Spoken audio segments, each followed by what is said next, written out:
श्री कृष्ण कहते हैं, हे अर्जुन, तू कर्म कर, फल की चिंता ना कर। ना तो तू फल को नियंत्रित कर सकता है और ना ही समय को।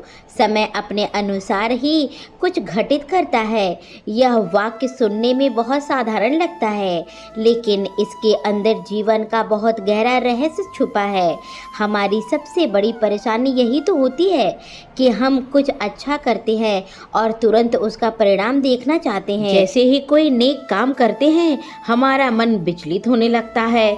अब तारीफ मिलनी चाहिए, लोग हमारा सम्मान करें, कोई हमारी मदद करे या हमें जल्दी से सफलता मिले। लेकिन जब वैसा नहीं होता है तब मन टूटने लगते हैं, निराश हो जाते हैं। कभी कभी तो हमारे मन में यह भी आने लगता है कि क्या अच्छाई कोई मतलब नहीं होती है। लेकिन श्री कृष्ण जी हमें समझाते हैं कि जीवन एक खेत की तरह है।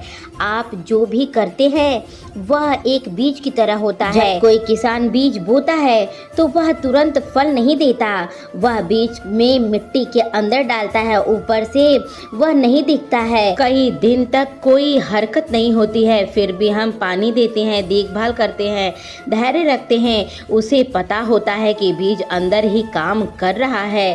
ठीक उसी तरीके से आप कोई अच्छा काम करते हैं, किसी की मदद करते हैं या सच्चाई से जीते हैं, बिना स्वार्थ के प्रेम करते हैं या पूरी निष्ठा से मेहनत करते हैं, तो वह सब कुछ बीज की तरह होता है।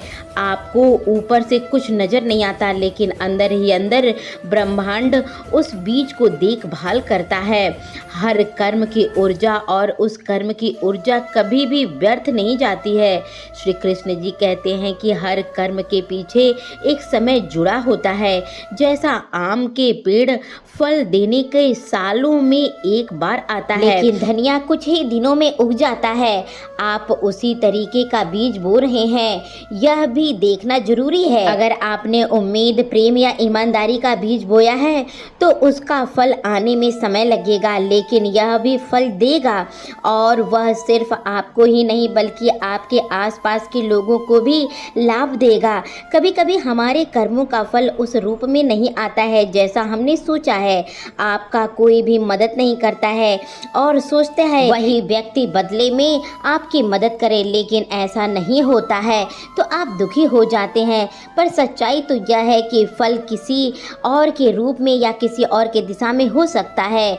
हो सकता है कि आज अनजान व्यक्ति एक अनदेखा मोड़ पर खड़ा हो, उसी की ज़रूरत आप कर रहे हो, तब आपको समझना होगा कि यह अच्छे कर्म का फल है। तभी कोई चमत्कारी घटना होता है, यह राह आपके लिए बहुत ही अच्छा होता है। कोई आपकी मदद करता है और हम यह सोचते हैं कि यह कैसे हुआ।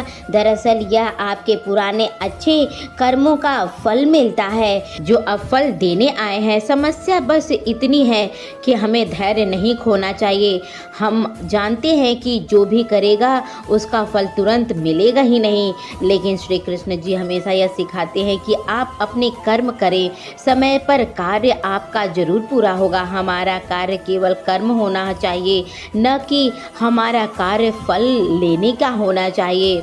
इसलिए दोस्तों, हमेशा अपने कर्म पर ध्यान दें, फल की चिंता ना करें। जो इंसान सिर्फ फल की चिंता करता है और कर्म करना ही भूल जाता है, वह दुनिया में कभी भी सुखी और खुश नहीं रह सकता है। तो दोस्तों, वीडियो को एक लाइक करके अपने दोस्तों में ज़रूर शेयर कीजिए ताकि चैनल ग्रो अप करे। जय श्री कृष्णा।